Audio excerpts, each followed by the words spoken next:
Hi guys, today we're going to be taking a look at something different. I've already done this once before, which is comparing two of the same camouflage patterns by different countries. I'm going to start doing this more often, maybe call it, what's the difference? It's going to be a new series.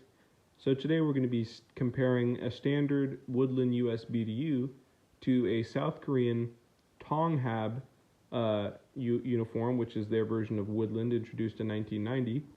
So right off the bat, we can tell some differences right away. And just for reference, the uniform on the left is a 100% cotton ripstop Woodland BDU from 1986, and the one on the right is a likely 100% cotton ripstop uniform from 2010. And that's the last year that these were actually made in South Korea, and then everyone switched over to Granite B, and I'll be making videos about that as well. But basically, there's a big age gap between these two uniforms.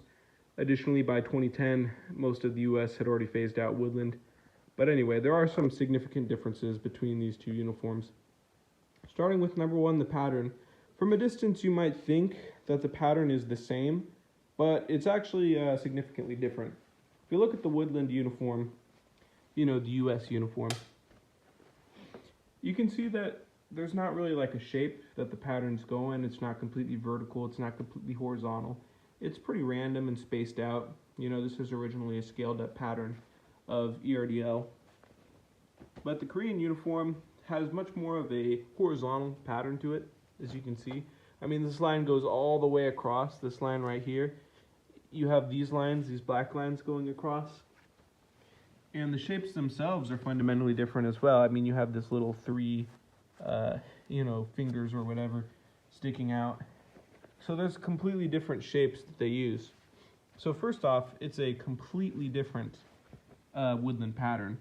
They didn't just take the same one and, rip it off. They made their own, slightly different. And if we want to get another, reference model, we have another Woodland BDU, which is 50% cotton nylon, not ripstop.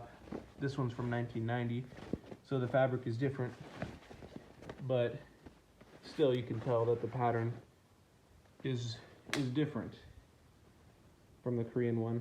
I feel like the shades of green are also slightly different. Like if we actually compare the colors, the green here is a little darker, and this could just be because this is 2010 and it's a lot newer, but I feel like this one was unissued.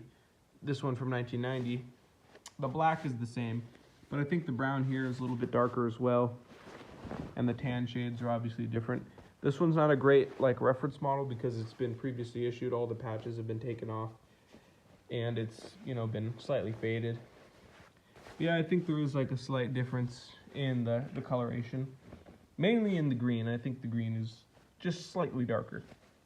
But anyway, if we compare the technology used, there's a lot more Velcro used on this one in 2010. Got these two, Velcro squares for the pockets, like so, whereas the US has buttons. So, fundamentally different methods of opening and closing the uniform. However, there are buttons here for actually buttoning and unbuttoning, and these buttons do seem to be camouflage, which is pretty funny.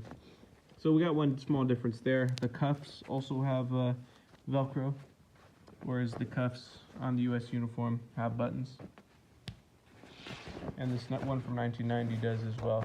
I don't have any later, really recent US Woodland BDUs, but I'm pretty sure they fundamentally stayed the same, sticking with buttons, and there's a reason for that. I mean, they're quieter in the field. The Korean one doesn't seem to have any elbow pads, reinforced elbow pads, while the US does in both these years. We got the reinforced elbows. Doesn't seem to be reinforced here.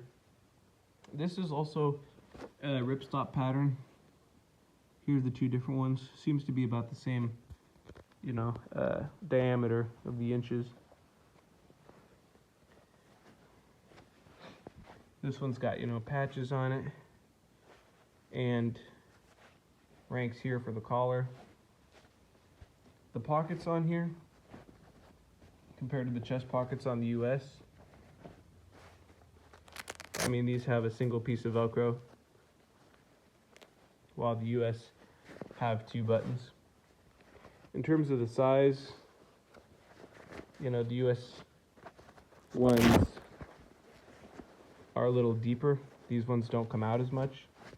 As you can see here, there's actually like a lot of, you could fit quite a bit of stuff in here. Just that they, you know, kind of expand out more. Whereas these ones don't really have that same amount of expandability. We've got a little loop here for hanging up. And there's no manufacturer's information here.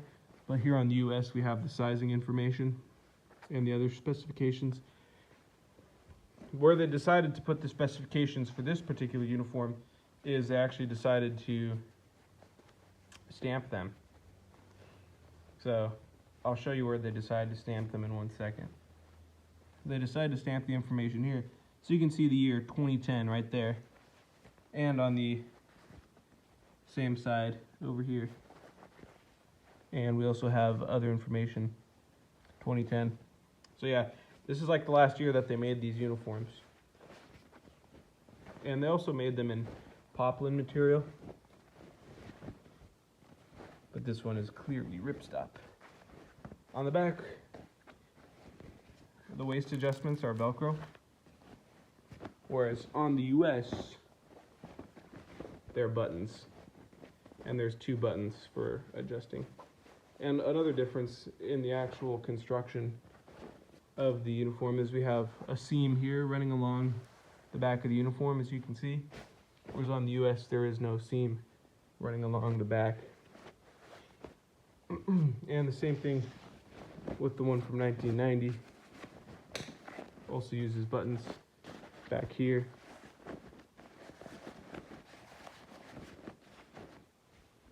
Yeah, so those are the primary differences between the 2 uniforms. You know, I don't know when they were introduced in the 90s, whether they still used Velcro. But, as you can clearly tell from this video, the pattern has always been different. Just looking from, you know, a distance, you can see that the black is much more horizontal. And I'm going to get refocused, yeah. So that's pretty cool. So yeah, these are pretty plentiful on the, you know, Southeast Asian surplus market. Pretty easy to get one of them there. Probably hard to find one here in the US, just floating around.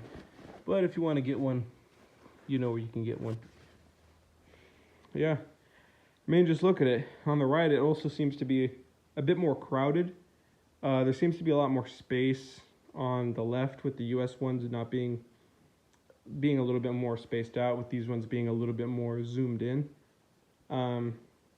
Yeah, so I think, you know, that's some of the biggest differences here. But other than that, from a distance, they look pretty much the same. Thank you guys for watching the video. I really hope you enjoyed it, and leave a like and consider subscribing. Have a great day. Bye-bye.